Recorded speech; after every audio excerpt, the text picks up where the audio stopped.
all are doing well and taking a good care of yourself. I am Priyashi ma'am and this is lecture for class 8 science starting with chapter number 1 food production. I am going to summarize you all these 3 pages in the key points which are available in the upcoming slides. So please go through all these pages taken from your regular syllabus book thoroughly, which will help you to get a clear picture and for better understanding. So please refer the book. Now we are going to start with the chapter, and the first topic in the chapter is agriculture. What is agriculture? Agriculture can better be defined from two terms, that is ager, which in Latin means field, and culture means to cultivate. So when we are cultivating crops on the field, we call this process as agriculture. But sometimes some agriculture is often used or covered with rearing of animals as well. So this process now comes to be called as livestock farming or animal husbandry. So in this chapter, we will be discussing about the practices which are involved in the growing of the crops, and will take a look at the products which we get from animals. But before defining these all things, we should know what are crops. Crops are such plants which are grown on large scale on land. These crops can be food crops, these crops can be cash crops, these crops can be plantation crops, depending upon their way of production. So first we will define food crops. Food crops are those crops which are grown for the production of food. Like when we talk about cereals, pulses, oilseeds, sugar crops, all these are food crops. Why? Because they are consumed as a staple food. While those grown for commercial purpose like jute, cotton, rubber, etc., they are called commercial crops. So whenever we use this term commercial, it means we are growing them to be sold in the market for obtaining cash. That is, we have given the name cash crops. But some of the cash crops like rubber, coffee, etc., they are often grown on plantation. So we get a new category of crops, that is plantation crops. All must have seen tea growing in the tea gardens, but fruits are grown in orchards. So combining all these kind of crops which are grown in tea gardens, which are grown in orchards, we have a different branch of science, that is what we call as horticulture. So what is horticulture? The science of cultivating fruit, vegetables, flowers and ornamental plants is called horticulture. In India, we witness lot of changes in different seasons, that is regarding weather conditions. So crops are also classified on the basis of the season of sowing, and based upon the season of sowing, we have further two class of crops, that is kharif crops and rabi crops. Now what are kharif crops? Crops like rice, jute, maize, cotton, which are sown during monsoon, they are called as kharif crops. Definitely we can understand one thing from this, that if they are sown during monsoon, it means their requirement of moisture, or we may say water, is much more. While like wheat, mustard, gram, etc., which are sown in October, they are called rabi crops. So the requirement for moisture for rabi crop is much less than that of kharif crops. As we know that kharif crops are generally harvested during October, and there comes the time of sowing of rabi crops. whereas Rabi crops are harvested in March. We all have learned before that crops need sufficient air, sufficient water, sunlight, nutrients to have a proper growth. They also need to be protected from certain diseases, and for that we use different type of chemicals to have a good quality crop. Now we are going to see what farmers do to ensure that the crop plants what they are growing are healthy. So to start with this, first the farmers prepare the soil. So first step in production of crop is the preparing of the soil. The first step in cultivation of crop is preparation of the soil. Now this preparation of the soil has further 3 steps, that is ploughing, leveling and manuring. Ploughing is usually done with a farm equipment, that is what we call as plough. Now what is a plough? It is a curved blade which is used to loosen and turn the soil. It can be pulled by an animal or can be by tractor. But in many parts of India, we still see the ploughs are drawn by animals because farmers are not very rich at all the places to afford tractors. So tractors can only be used when the field is quite large, and of course farmers are rich enough to buy them. Next step comes the leveling. Leveling is done by another farm equipment, that is leveler. Now why leveling is done? Leveling breaks up the big chunks of soil and the soil is pressed down. This process is called leveling.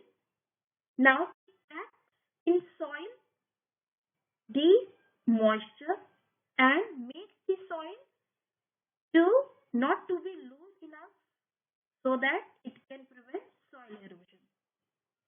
It also helps in the distribution of water so that when water is sprayed or we follow the process of irrigation, it is evenly distributed over the field. If the soil is not leveled, what will happen? Water will start accumulating at different places. And when water will start accumulating into small pits, there will occur the damage of the seeds.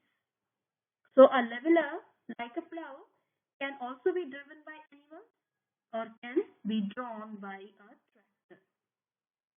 The last step in the process of preparing of the soil is manuring.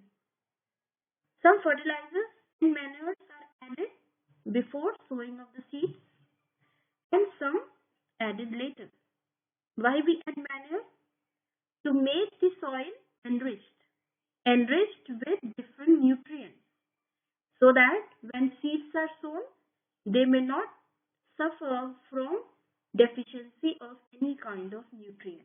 So for that, we follow the process of manuring or adding fertilizers to it. Next step comes, that is sowing of the seeds. Preparing the soil is first what we have already done. After that we are coming to the next step, that is sowing seeds. But before that we should ensure that only clean and healthy and of course disease-free seeds are to be selected. And if sometimes there is any doubt or possibility that seeds are not disease-free, we can use certain chemicals like fungicides. What are fungicides? Fungicides are those chemicals which kills disease-causing fungi, and they are sprayed over the seeds as an added precaution. Seeds have to be sown at right depth and at right intervals. These are the 2 important points what a farmer needs to keep in mind. Why? Because if seeds are sown very deep into the soil, they may not grow due to the lack of air. surface, birds can eat them easily. So again, there will be a loss for the farmer. If seeds are sown very close to each other, then plants which will grow from them, they may not get enough sunlight, enough water, enough nutrients, and there will be a kind of competition between the seeds. And of course, if they are sown too far apart, then lot of space on the land will be wasted. So, the two key points what to be kept in mind during sowing of the seeds is that they are sown at right depth and at right interval. Now, the question comes how the seeds are sown on the land. Seeds can be scattered over the field. This can be done by the process of broadcasting. Now, what is broadcasting? Usually, you would have seen when a farmer is having a small piece of land, they usually prefer distributing the seeds by themselves and they ensure that seeds are sown. But this is not an efficient method. Why not an efficient method? Because it does not follow the key points what we studied just before, that seeds are to be sown at right depth and at right interval. And like in broadcasting, if we are throwing the seeds or scattering the seeds over the field by hand, it cannot ensure that there is proper spacing between the seeds or they are at right depth. So what can be the better way? Better way can be the use of seed drill. Seed drill has a funnel shaped seed bowl, and this seed bowl is connected to several tubes. When drill is attached to a plow and plow keeps on making furrows on the field, and along with that furrow making process along the field, the seeds in the seed bowl, they are released through the tubes which are attached. So this is how a proper depth and proper interval among the seeds could be maintained. So if seeds are sown with proper spacing, with proper depth, then the quality and the quantity of the crop can be easily maintained, because there will be no competition between the seeds for sunlight, for nutrients, for water, for minerals, and for space. Otherwise, most of the seeds will be wasted because they may not get enough nutrients, enough space, and there's enough space for their roots to penetrate. Because if roots will not penetrate, definitely the plant is going to die and definitely the crop quality will be affected. Next process comes is transplantation. What is transplantation? There are seeds of some plants like rice, tomato, onion, chili. These are not sown directly on the field. Then what is done with them? They are first grown in nurseries or in small seed beds.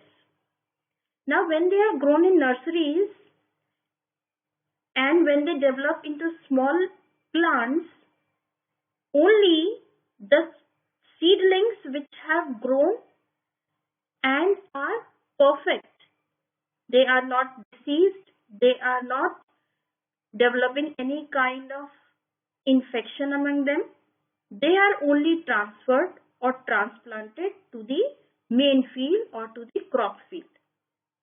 Now, what is the use of this process transplantation? This helps the farmers choose only healthy seedlings, which is not possible in the case of crops like wheat and millets, because they are sown directly on the crop field. So, what transplantation ensures? This ensures that the seedlings are planted with enough space between them to allow them to get sufficient light, water, and nutrients. And definitely, if these plants are getting sufficient light, water, and nutrients, again the quality of the crop will be better, and almost all the seeds will develop into plants, and the farmer will be getting a good quality of the crop in the later run. So today I am going to end up this session, and as I have told you that the previous slide which I have shown, you can see this topic, improving soil fertility. Like I have given you the key points till the topic transplantation. You are going to prepare yourself the key points related with this topic, improving soil fertility, by your own, so that when in the next session I'll be explaining you this, you can get through this topic easily and you can understand it in a better way. Thank you, and do take care of yourself and keep on revising and updating yourself. Bye bye.